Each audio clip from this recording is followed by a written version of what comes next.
12시에 많은 참여 바랍니다.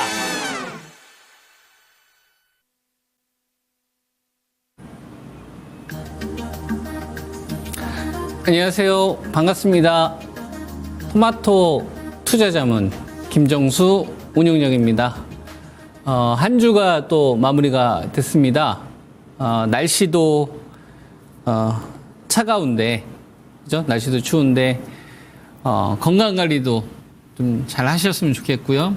그다음에 주식시장이 약세 지속되면서 신저가 나오는 주식들, 이런 주식들이 굉장히 많이 보이더라고요, 오늘. 그리고 물론 선전하는 조선주 같은 주식들, 그다음에 바이오에서 뭐 셀트리온 같은 주식들, 이렇게 선방하는 주식들도 있었는데 대체적으로 시장 분위기가 좀 다운되는, 이렇게 좀 마무리가 된 것 같습니다. 정치도 안정화가 되면 참 좋을 텐데, 그죠? 주식시장이 풍요롭고 수익이 가득한 이런 시장이면 참 좋을 텐데, 그죠, 여러분? 근데 시장은 점점 투자가들에게 어려운 숙제를 좀 내주고 있는 것 같습니다. 잘 풀어야 되겠죠? 지금 신고가입니다, 여러분. 신고가예요, 신고가. 신고가예요. 환율은.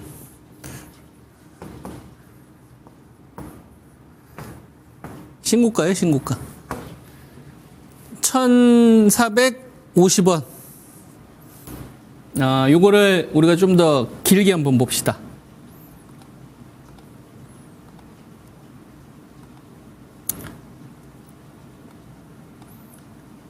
현 장세가 도대체 어떻게 돌아가고 있는 거냐를 알기 위해서 봅시다. 신고가예요. 언제 이후 신고가냐면은 요때 2008년도 리먼 브라더스, 이때가 이제 1,595원까지 갔었거든요. 08년도 이후 신고가입니다. 08년도 이후 지금 환율은 1,450원. 특히 이제 중소기업을 운영하시는 분들이 굉장히 해지하지 않으신 분들은 굉장히 어려울 거고, 달러 같은 경우도 달러 차입을 많이 한 건 어렵겠죠. 그리고 우리 일반 대다수의 이 투자가 분들도 환율이 신고가라는 얘기는 우리나라의 화폐 가치가 그만큼 떨어졌다는 얘기니까 상대적으로 이제 물가 상승률에 대한 노출 빈도가 더 커진 거고요. 체감하는 게 경기가 더 악화되고 있다는 걸 느끼시겠죠. 환율은 신고가예요. 그죠? 환율이 신고가가 가지고 있는 의미는 이런 것들을 포함하고 있는 겁니다. 08년도에 우리나라 12월 결산법인들 한 570개에서 80개 정도 종목들이 되는데요.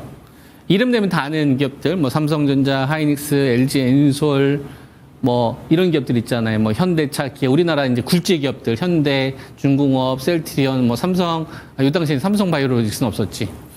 그러니까 이름 되면 다 아는 이런 기업들 가운데서 이제 덩치가 좀 제일 큰 기업들. 이때 35조 벌었거든요.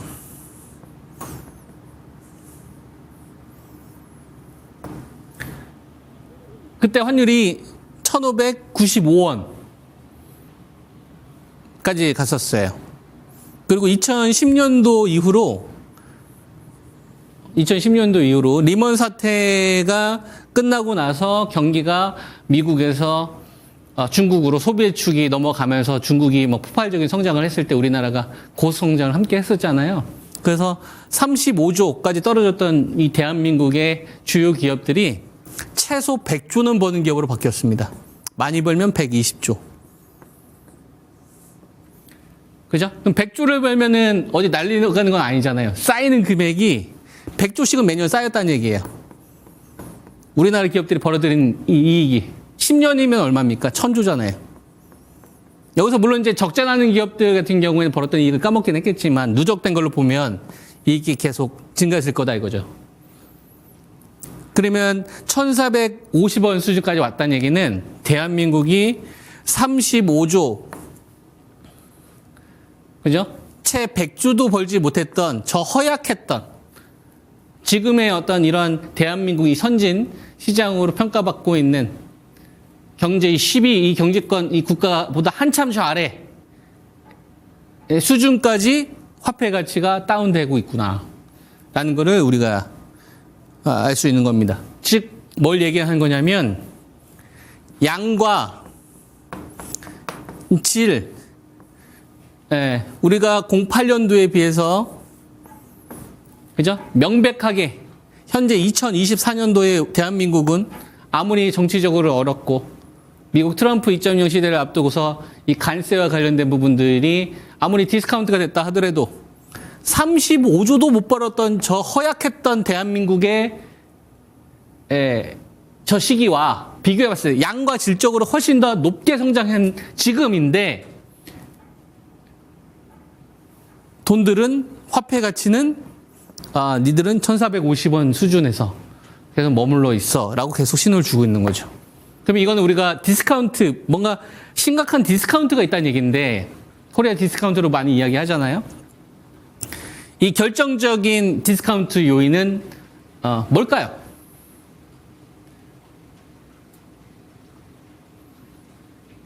여러분들 뭐라고 생각합니까? 이 기간 동안 쌓인 돈 10년치만 하더라도 1,000조가 있겠다. 1,000조는 어디 간 거야? 15년 하면 1,500조인데. 이 돈 다 어디 간 거야? 삼성전자가 15년 동안 벌어놓은 돈이 얼만데? 하이닉스가 15년 동안 벌어놓은 돈이 얼만데? 현대차가 15년 동안 벌어놓은 돈이 얼만데? 중간에 적자는 있었다가 치지만 여러분 15년 동안 벌어들인 돈이 더 많을 거 아니에요. 그런 게 지금 다 무시될 정도의 헐값에 거래되고 있는 게 지금 대한민국이다 이거예요. 정말 싸요. 그러면 두 가지 질문을 해야 됩니다. 이 싼 게 아니라 싸구려가 된 건가? 대한민국이라는 이 나라의 값어치가 싸구려가 된 건가? 라는 생각을 한번 해봐야 되는 거고요. 그러면 이거는 많이 빠졌다라고 이야기할 수도 없는 거죠. 이건 싼 게 아니라 싸구려 국가가 돼버린 거니까. 돈의 관점에서 봤을 때. 저 기업이 값어치가 있어야 되는데, 저 나라가 값어치가 있어야 돼. 투자할 값어치가 있어야 되는데, 저 기업 싼데? 저 정도 투자 매력이 있는 데가 아니라, 저 기업은 싸구려 기업인데? 싸구려 국가인데? 그러면은 그거는 10,000원짜리가 3,000원 되더라도 싼 게 아니에요. 싸구려가 됐기 때문에. 가치를 잃어버리는 순간, 그렇게 되는 거예요.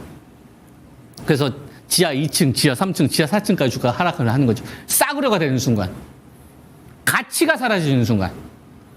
핵심을 잃어버리는 순간 가치 있는 사람이 싸진 게 아니라 싸구려가 되는 거라고. 무슨 말인지 이해되십니까? 그럼 두 번째.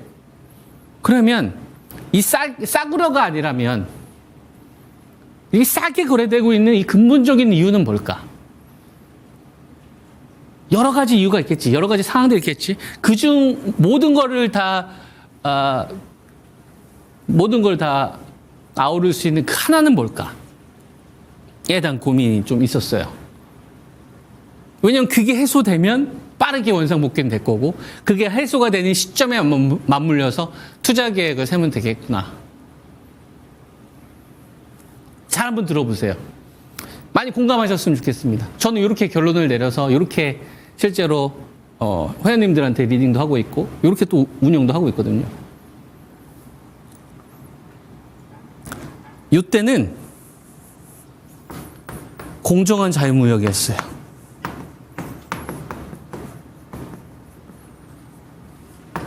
공정한 자유무역이었어요.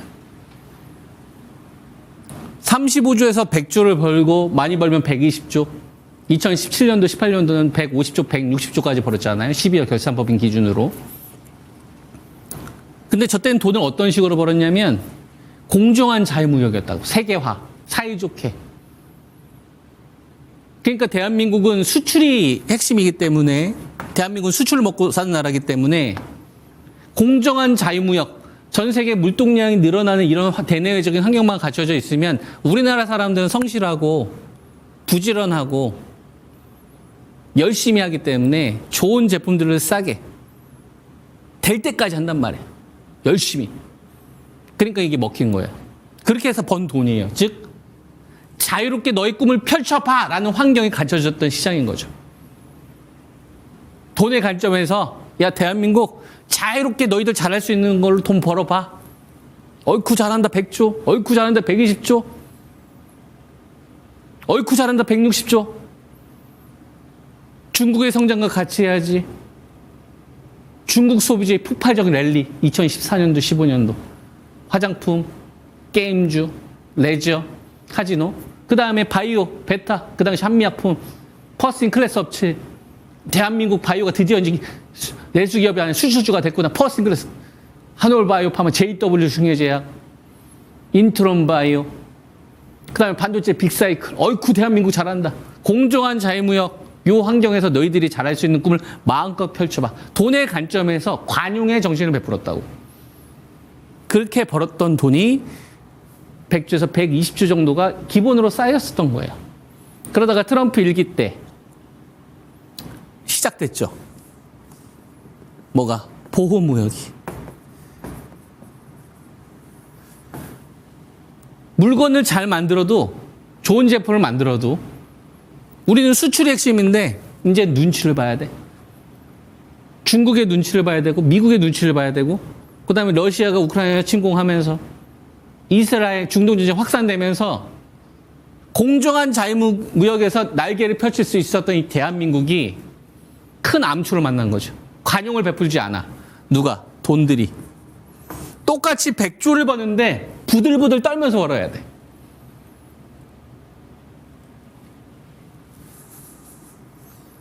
이것이 이 보호무역이야말로 우리 환율이 신고가를 가고 똑같이 돈을 벌어도 디스카운트가 되는 핵심이라고 저는 보는 겁니다. 그러면 이건 설명이 된다. 무슨 말인지 이해되십니까?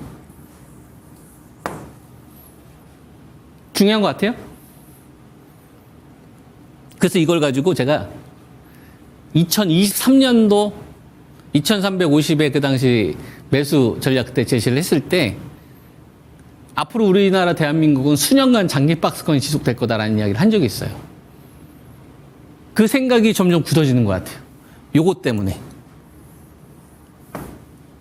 그래서 대한민국은 앞으로 주식시장은 어떻게 펼쳐질 것이냐를 고민을 해보면 이건 장기 박스권으로 가는 게 타당하지 않을까.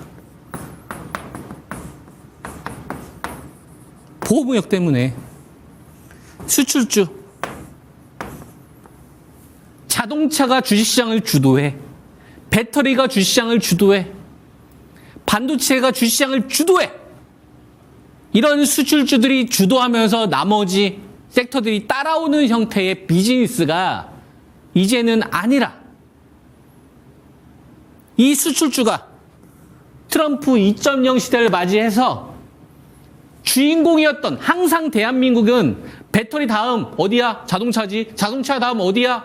반도체지. 시장의 랠리를 만드는 데 있어서 이들의 도움 없이는 움직이지 않았던 주식시장, 항상 뭐예요? 주인공이었던 대한민국의 이 수출주들이 이제는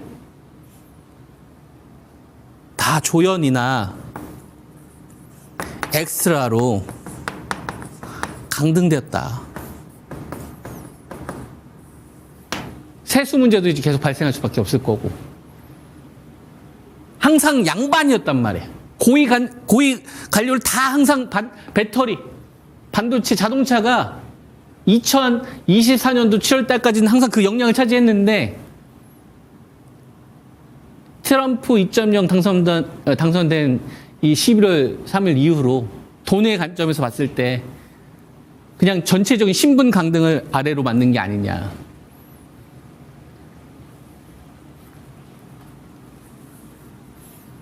그러면 수출주가 주도하지 못하는 시장에서 대한민국은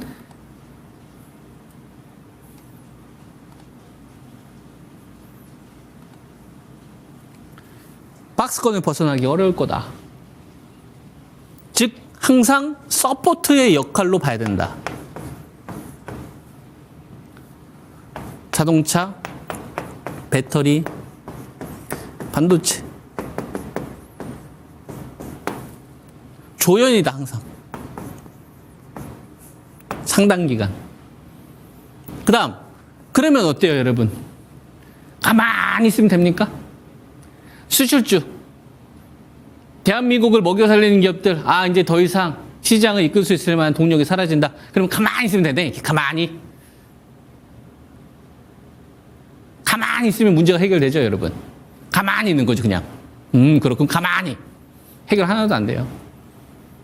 뭐가 생기겠어요? 새로운 주인이 등장합니다. 전략이 달라질 뿐인 거예요. 상황 대처가 달라질 뿐이라고. 이 새로운 주인은 기존에 주인공 자리는 꿈도 못 꿨던 녀석들이 이제 꿈꾸고 있는 거예요. 마치 2018년도에서 2019년도로 넘어갔던 그 시점. 그때와 비슷한 돈의 구조가 이번에 만들어진 거다. 11월 초 트럼프 당선 이후 트럼프 2.0에 해당하는 요 시대가 도래하면서, 그죠? 예, 우주 됩니까? 저는 우주 된다고 봐요. 하나 시스템, 한국항공우주, HVM, 좀 매수 전략, 보유 전략 계속 제시해드리고 있어요. 이번에 비상계엄 사태만 아니었었으면 이 정도까지 하락은 없었다라고 봅니다. 가지고 있는 분들 그나마 좋은 주식 가지고 있는 거예요. 싸게 팔지 마세요. 여유 있으면 더 사시라고. 머스크랑 손잡고서 우주 갑니다. 그 트렌드는 간다는 얘기예요. 조선은 어떻습니까? 이번 하락하는 구간 동안 조선주가 대빵이었죠. 2500 다가왔을 때 제가 여러분들에게 이격 조율 구간이라고 해서 HD 현대중공업, 현대미포조선 1등이 될 거다. 조선주를 보세요. 그 역할을 이번에 톡톡히 하고 있어요. 종합주가 지수는 2500에서 2400 또 장중에 붕괴를 했는데요. 조선주에서는 돈 안 뺐어요, 여러분. 돈 어디서 뺐어요? 배터리하고 반도체, 그 다음에 자동차 이런 수출주에서 돈 뺐어요. 조선주에서 돈 안 뺐어요, 여러분. 그리고 우주항공도 이번 구간에 비상계엄 사태 폭락을 했지 요번에 시장 하락했을 때 잘 버텼다니까, 여러분. 돈 안 뺐어요. 우주항공 매수 보유, 오케이? 전략 안 바꿉니다. 이쪽 된다니까, 여러분. 머스크 때문에 돼요. 조선주는 대한민국에서 가장 경쟁력 있는 분야이기도 한데 지금 추경 매수나 따라하기는 어렵잖아요. 자칫 잘못하면 단기 고점이 될 수 있잖아요. 그래서 이쪽보다는 저는 그래서 여러분들에게 건설기계 쪽을 해라. HD 현대건설기계. 그죠? 현대인프라, 좀 여유되면 현대에버다임, 대북주 현대 엘리베이터 같은 주식들도 괜찮더라고요, 보니까. 이쪽 시장이 여러분 100포인트 빠지는데 안 빠졌어요. 정말 잘 버텼다니까, 여러분. 현대에버다임 같은 경우는 급등도 나왔고, 현대건설은 이번 급락 나온 기간 동안에 대기면서 딱 버텼었다고, 여러분. 새로운 주인. 옛날에는 주인공을 꿈도 꿔보지 못했던 실력 있는 조연급 배우들이 이제 세상이 바뀌니까 올라오기 시작을 한 거예요. 대학로나 이런 데에서 연기력을 갖췄던 조연 배우들이 과거에는 KBS나 SBS, MBC 출연하지 못하면은 자기의 실력 뽐낼 수가 없었잖아요. 근데 넷플릭스라는 게임 체인저가 등장하면서부터 제구가 바뀌지 않습니까? 실력 있는 사람들이 이제 뽑히기 시작하잖아요. 그런 세상이 열렸잖아요. 넷플릭스가 게임 체인저가 돼버렸잖아요. 공중파가 아니어도 실력만 있으면 새로운 시대를 맞이한 거 아니에요. 트럼프 2.0을 통해서 옛날에는 내가 주도주, 배터리나 반도체나 자동차를 보면 항상 눈을 깔아야 됐던, 감히 쳐다도 못 봤던 그런 사이즈급들이 이제는 어떻게 된 거예요, 여러분? 새로운 시대를 맞이해서 기회를 잡은 거예요. 이번 시즌 급락이 나오는데 조선하고 건설기계는 안 뺐어요. 수출주들이 뺐지. 왜? 수출주들은 서포트니까. 우장공도 버텼다고, 여러분. 전력주도 버텼어요. 근데 이들 주식은 어떤 주식이었습니까? 어떤 주식이었어요? 11월 3일 트럼프 당선 때 돈이 가장 먼저 들어왔던 쪽이라고. 빠진 건 수출주에서 왕창 빠진 거예요. 트럼프 2.0 시대를 거스르지 말라는 전략을 여러분한테 꾸준히 제시해드리고 있죠. 물리더라도 여기에 물려야 계좌가 살아나고 신고가에 갑니다. 후발주, 약한 거에 떨어질 때마다 무타? 포스코 퓨처엠 또 신저가야, 여러분. 에코프로비엠 또 신저가라고. 무슨 말인지 이해해야 돼요? 신저가에 여러분들 인생을 바칠 겁니까? 결단을 내려야지. 트럼프 2.0 시대가 도래하는데. 그 다음에 원전주도 요번에 급락, 비상계엄 사태가 아니었었으면 이 정도까지 급락은 없었다고 봅니다. 억울한 감이 있지. BHI나 투자에너빌리티. 그죠? 소형 원전 쪽에 관련된 트렌드는 우리나라에서 만든 게 아닙니다. 미국에서 만든 거지. 글로벌로 만든 거지.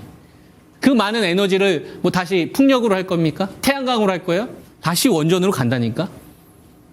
요번에 우주항공이나 원전 관련된 주식들은 비상계엄 사태로 약간 억울하게 빠진 감이 있어요. 근데 이걸 우리가 어떻게 봐야 되냐면, 만약에 5개가 있으면 조선주보다는 서열이 아래인 거야. 쉽게 말해서. 건설기계보다는 서열이 아래인 거야. 이렇게 보면 돼요. 왜냐하면 산업 내에서 1등을 만든 거니까. 업종 간에서 또 다툼이 있었던 거라고 보면 되는 겁니다. 근데 이쪽은 계속 되는 섹터다라고 보는 거예요. 그 다음, 바이오. 제가 여러분들에게 바이오는 이제 신약이 아니다. 신약. 그죠? 플랫폼, SC제 관련돼서 그 알테우젠이 아니다. 삼성 바이오로직스나 셀트리온으로 가야 된다. 왜? 트럼프 때문에. 알테우젠 정말 좋은 기업이에요, 여러분. 이 박순재 이 대표님께서 가지고 있는 이 기업에 대한 마인드와 직원들을 바라보는 그 다음에 일에 대한 열정. LG 생활건강에 있으셨던 분이잖아요. 초기 멤버라고. 회사가 어렸을 때 집까지 담보로 해서 그 연구를 놓지 않아서 이런 높은 엄청난 실적을 보였던 거예요. 근데 문제는 뭐냐면 트럼프한테는 득이 안 된다고요. 알테우젠이 잘하면 알테우젠한테는 좋아. 환자들한테도 좋고 키투르다 SC도 좋아. 근데 돈의 관점에서 봐야 돼요. 조선주는 왜 좋았어요? 트럼프한테 득이 되니까. 그죠? 예, 이 조선주와 관련되어서 법안 통과되는데 핵심은 뭡니까? 수립에 대한 세금 면제잖아요. 거기에 이제 하나 오션이라든지 HD, 현대중공 그 재료가 나오면서 오늘 움직인 거 아닙니까? 그죠? 예, 트럼프한테 득이 되니까 중국을 견제하는데 건설기계는 왜 돼요? 영웅놀이 할 때 필요하니까. 전쟁 내가 해결했어. 이거 아닙니까? 구삭기 팔아야지 가서 여러분. 대북주 김정은 만나면 뭐가 좋아요? 우리 입장에서. 좋을 거 별로 없어요. 근데 그 사람은 모든 스프라이트를 다 받을 수 있잖아. 영웅놀이 해야지. 여러분들은 후발에 약한 쪽 신저가 인생에 여러분들 계좌를 그냥 있을 때 없을 때마다 하시겠습니까? 아니면 시장이 바뀐 거에 편승하시겠습니까? 마차에서 자동차로 넘어갔던 1900년도 초 마차 잘 만드는 채찍질 잘하는 이런 걸 투자하셔야 돼요? 아니면 그냥 포드나 이런 걸 투자하셔야 돼요? 전력 여기서 계속 돌 거다. 그리고 바이오는 요번에 생물보안법 있잖아요. 생물보안법. 연내 불발 요것 때문에 급락이 나왔었다고. 삼성바이오로직스도 급락이 나왔었고 바이넥스 에이스팜. 그나마 에이스팜은 아침에 좀 버티다가 오늘 좀 빠진 건데 녹십자 잘 버텼다고. 생물보안법 연내 불발. 뭔 불발이야 여러분. 제목을 보지 말고 내용을 봐야지. 지연이지 지연. 12월 달에 하지 말고 내년 2월 달에 해라. 민주당 위원장이 있을 때 하지 말고 공화당 위원장이 있을 때 해라. 트럼프 취임식에 맞춰서. 그래야지 바이든 업적이 아니라 트럼프 업적이 되니까. 저는 그렇게 보입니다. 오늘 폭락이 나오면서 저는 뭐가 보였냐면 삼바보다는 셀트론이 위구나라고 저는 보였어요. 똑같이 시장이 폭락이 나오거나 급락이 나오는데 신약이나 플랫폼 이쪽보다는 위탁이나 약가이나 때문에 시밀러인데 얘네들이 경쟁을 했는데 야 이제 내가 너보다 위야. 그걸 신호를 좀 준 거라고 봅니다. 그래서 저는 셀트론이 삼바보다 이제 시총을 넘어설 수도 있는 환경이 되지 않을까라는 느낌을 좀 받았어요. 이거 그냥 단순히 제 느낌이에요. 그래서 이걸 가지고 여러분들 전략을 제시할 수는 없는데 그냥 제 경험적인 느낌입니다. 이런 신호가 나왔었을 때 시총이 역전했던 적이 많았는데 과거 네이버를 카카오가 시총이 역전했듯이 얘가 1등 되겠다. 전체 1등 되겠다. 이런 생각이 좀 들더라고. 그러니까 이틀은 바뀐 게 하나도 없어. 그럼 수출주들은 어떻게 해야 됩니까? 답이 없는 겁니까? 수출주들은 지금 당장이라도 버리고서 대한민국을 떠나야 되는 거냐 이거예요. 아니에요. 전략이 달라진 거예요, 여러분. 수출주들은 버릴 수가 없어요. 수출주는 버릴 수가 없다고, 외국인들 입장에서. 왜? 대한민국을 알러브 소머치 하거든. 그러니까 이 선물 거래 대금 가지고서 대한민국을 컨트롤할 수 있는 나라가 그렇게 많지가 않다고. 수출주는 과거와 같은 모멘텀이나 역량이 없는 거지, 돈은 잘 벌어요. 기본 베이스로. 반도체, 배터리, 자동차 필수 소비재에 가깝습니다. 거기에서 우리나라는 높은 위치고. 무슨 말인지 이해돼요? 다만 대한민국이 짱기박스권에 가는 데 있어서 수출주가 주도하지 못하면 뭐 하면 돼요? 좋은 기업들, 좋은 수출주들을 싸게만 사면 되는 거예요. 근데 싸게 사는 조건이 있어요. 10,000원짜리를 10,000원에 사면 돈을 못 벌어요. 왜? 자기들이 주인공이 아니니까. 10,000원짜리를 뭐예요, 여러분? 일부러 7,000원, 6,000원을 만들어야 된다고. 그리고 9,000원. 무슨 말인지 이해돼요? 그래서 수출주들은 쌀 때 그냥 싸게 사는 게 아니라 여기다가 뭘 써야 돼요? 매우 싸게 사야 되는 거야. 또는 투매가 나올 때만 싸게 사야 되는 거야. 그리고 본전 올 때 팔고. 적정 가격 10,000원이면 파는 거고. 종합주가 지수를 예를 들어서 2,500이나 2,400이 적정 밸류라고 하면 2,400에서 투매 나올 때만 사는 거야. 2,500 올라오면 좀 팔 생각하는 거고. 당분간은. 거래 대금이 언제? 12조, 14로 늘어나기 전까지는. 그럼 수출주에 대한 전략도 나왔잖아요. 지금 시장은 큰 격변기를 보이고 있습니다. 11월 초 트럼프 2.0 시대가 시작된 거예요. 그리고 정치 변수는 저는 지나갔다고 봅니다. 좋은 기업에 집중하시고 현재 시장의 중심이 바이오에서 1등을 바꿨다는 거, 그 다음에 우주항공 된다라는 거, 조선, 전력, 이쪽 순환매 계속 하라는 거 따라가지만 말고 수출주는 바텀에서만 공략하시라는 거. 이게 제가 여러분에게 제시해드린 전략입니다. 잘 참고해서 투자하시기 바랍니다. 김정수 운용력이었습니다. 감사합니다.